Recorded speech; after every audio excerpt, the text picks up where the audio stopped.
नमस्कार।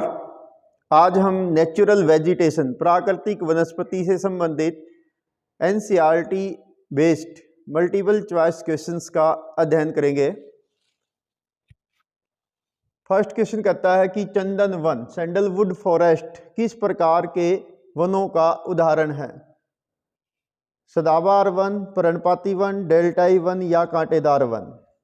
इंग्लिश में कहें तो evergreen forest, deciduous forest, deltaic forest, thorn forest. Right answer क्या आएगा? चंदन के वन ये मिलते हैं जहां पर 100 सेंटीमीटर के आसपास बारिश होती है, डेसिडियस फॉरेस्ट में, पर्णपाती वन में। नेक्स्ट कहता प्रोजेक्ट टाइगर निम्न में से किस उद्देश्य से शुरू किया गया? बाघ मारने के लिए, बाघों का शिकार से बचाने के लिए, बाघ को चिड़ियाघर में डालने के लिए, बाघों पर फिल्म बनाने के लिए। To kill the tiger, to save the tigers, for hunting, from hunting, to put tigers in zoo, to make films on tigers. Right answer is to save the tigers from illegal hunting या hunting. ठीक है, तो next question कहता है नंदा देवी जीव मंडल निश्चय, Nanda Devi biosphere reserve कहाँ पर स्थित है? बिहार, उत्तराखंड, उत्तर प्रदेश, ओडिशा। तो Nanda Devi wild life sanctuary है, बायोस्फीयर रिजर्व है उत्तराखंड में। ये अल्मोड़ा एक टूरिस्ट प्लेस है, उससे नॉर्थ में स्थित है नंदा देवी बायोस्फीयर रिजर्व। वास्तव में नंदा देवी एक माउंटेन पीक है हिमालय की। नेक्स्ट है निम्न में से कितने भारत के जीव मंडल निश्चय यूनेस्को द्वारा मान्यता प्राप्त हैं? 1, 11, 2, 4। राइट आंसर क्या आएगा? 11।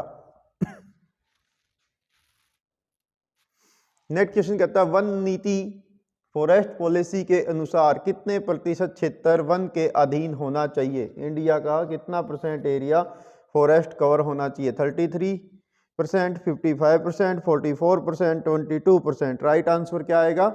33। मिनिमम 33% होने चाहिए। निर्गता वह वनस्पति जिसे लंबे समय तक बिना किसी बाधा के छोड़ा गया हो ताकि इसकी व्यक्तिगत प्रजातियां जलवायु और मिट्टी की परिस्थितियों के अनुसार खुद को यथासंभव पूरी तरह से समायोजित कर सकें, क्या कहलाएगी? वेजिटेशन विदाउट एनी डिस्टरबेंस, जो नेचुरली उगती हैं, क्या कहलाएंगी? नेचुरल रिसोर्स, प्राकृतिक वनस्पति, वन क्षेत्र, मानवरोपित वनस्पति। क्या आएगा right answer? That is natural vegetation, प्राकृतिक वनस्पति। नेक्स्ट क्वेश्चन कहता है निम्न में से कौन सा उपमहाद्वीपीय देश प्राकृतिक वनस्पति की एक महान विविधता वाला देश है? विच सब continental country has a great diversity of natural vegetation? Brazil, कंगो, Indonesia, Bharat. Right answer Bharat. देखो वैसे तो ये सारे के सारे कंट्री बायोडाइवर्सिटी के हॉटस्पॉट हैं, लेकिन इसमें से सब कॉन्टिनेंटल कंट्री पूछी है, इसलिए सब कॉन्टिनेंटल कंट्री में केवल इंडिया शामिल है। नेक्स्ट क्वेश्चन कहता है निम्न में से किस क्षेत्र में उष्णकटिबंधीय या सदाबहार वन नहीं मिलते हैं? इन विच एरिया या region tropical evergreen forest are not found? Western slope of western Ghat, hill of the northern region, Andaman and Nicobar island, Lakshadweep island. Right answer is option D, Lakshadweep island पर सदाबहार वनस्पति नहीं मिलती, बाकी के तीनों में मिलती है।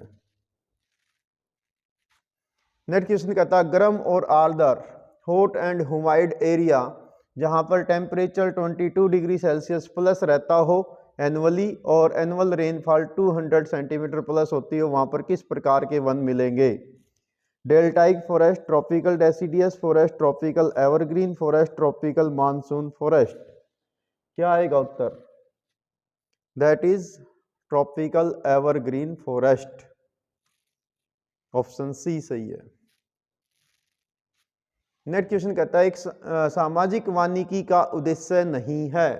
Note and objective of social forestry, वन्य जीवों का संरक्षण करना, वनों का प्रबंधन और संरक्षण करना, बंजर भूमि पर रोपण करना, पर्यावरण, सामाजिक और ग्रामीण विकास में मदद करना। इसमें से क्या नहीं है सोशल फॉरेस्ट्री का उद्देश्य? तो इनमें से जो नहीं है वो है कंजर्वेशन ऑफ वाइल्ड लाइफ। सामाजिक वानिकी फॉरेस्ट से रिलेटेड है, वाइल्ड लाइफ से रिलेटेड नहीं। ठीक है। नेक्स्ट कहता है नेशनल कमीशन ऑन एग्रीकल्चर 1976, राष्ट्रीय कृषि आयोग 1976 के अनुसार सोशल फॉरेस्ट्री को कितनी श्रेणियों में वर्गीकृत किया गया है? 2, 3, 4, 5। Right answer is 3।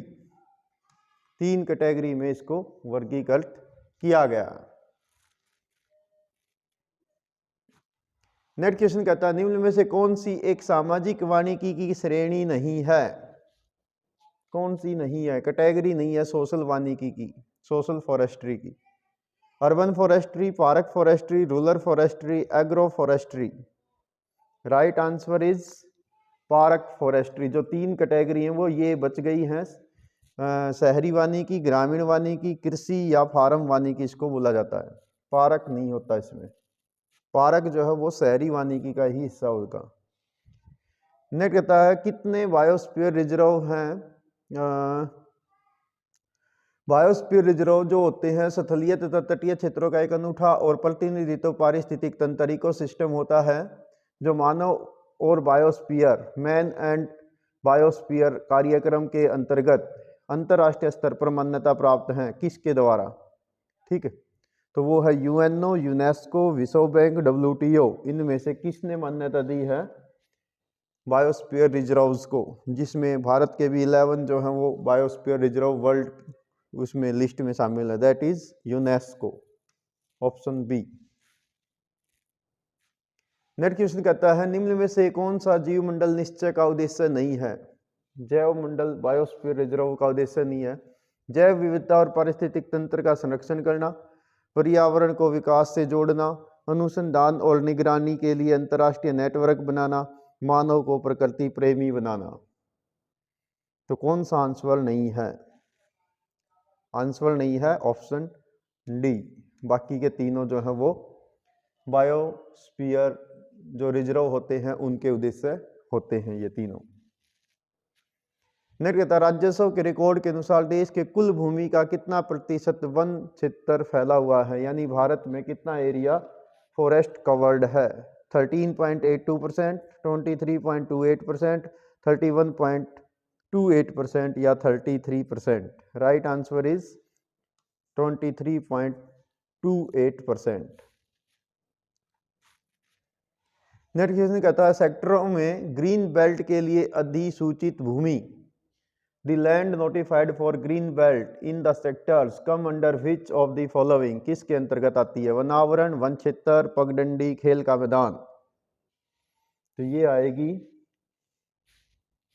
Forest area के अंतर्गत, वन क्षेत्र के अंतर्गत आती है, भले ही उस पर एक भी पेड़ न लगा हो क्योंकि वो नोटिफाइड है फॉरेस्ट लगाए जाने के लिए। नेक्स्ट कहता है भारत सरकार एक राष्ट्रीय वन नीति कब लागू की थी? भारत सरकार ने।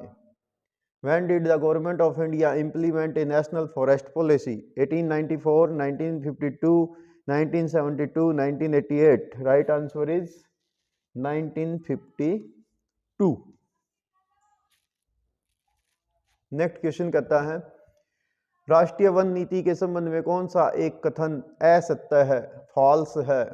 राष्ट्रीय वन नीति को वर्ष 1952 में लागू किया गया। राष्ट्रीय वन नीति को 1988 में संशोधित किया गया। राष्ट्रीय वन नीति के अनुसार देश में 23.28% वन होने चाहिए। राष्ट्रीय वन नीति वन संरक्षण और स्थायी वन प्रबंधन पर जोर देती है। कौन सा कथन इसमें से ट्रू नहीं है? तो वो नहीं है ऑप्शन सी, गै भाग नहीं है। यहाँ पर लिख दिया 23.28%, जबकि यहाँ पर होने चाहिए 33%। ये दो जो 23.28 है ये तो इस समय भारत में एक्चुअल में फॉरेस्ट हैं, जबकि होने इसके अनुसार 33 चाहिए।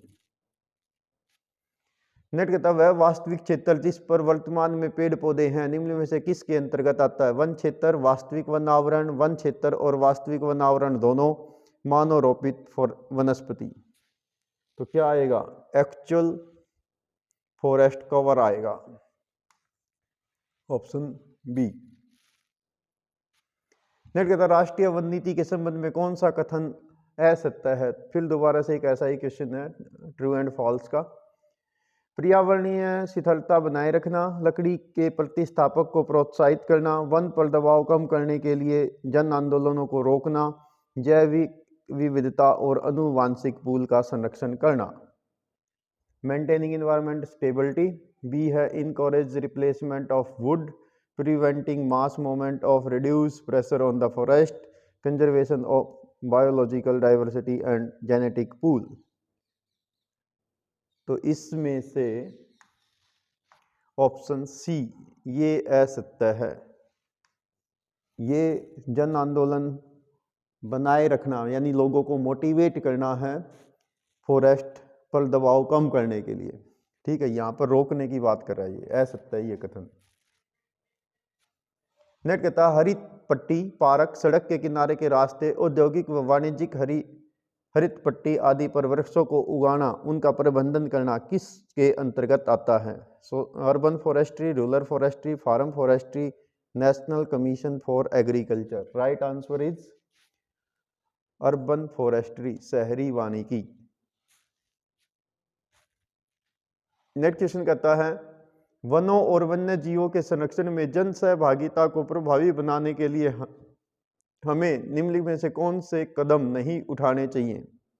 अधिक से अधिक पेड़ लगाना और वृक्षारोपण कार्यक्रम को बढ़ावा देना, औद्योगिक व तकनीकी उन्नति के लिए वन संसाधनों के दोहन में तेजी लाना, अपने जन्मदिन और सामाजिक कार्यक्रमों पर पेड़ लगाना, वन्य जीव संरक्षण अधिनियम के नियमों को कठोरता से लागू करना।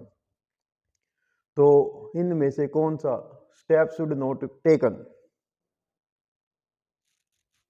देख लीजिए इंग्लिश में भी, planting more and more tree and promoting tree plant programme, acceleration the exploitation of forest resource of individual and technological advancement, planting tree on one's birthday and social event, strictly enforce the rule of wildlife protection act। कौन से कदम नहीं उठाने चाहिए? तो option B, option B नहीं करना चाहिए, ये इसके फेवर में नहीं है बल्कि ये फॉरेस्ट को और अधिक काटेगा, ठीक है।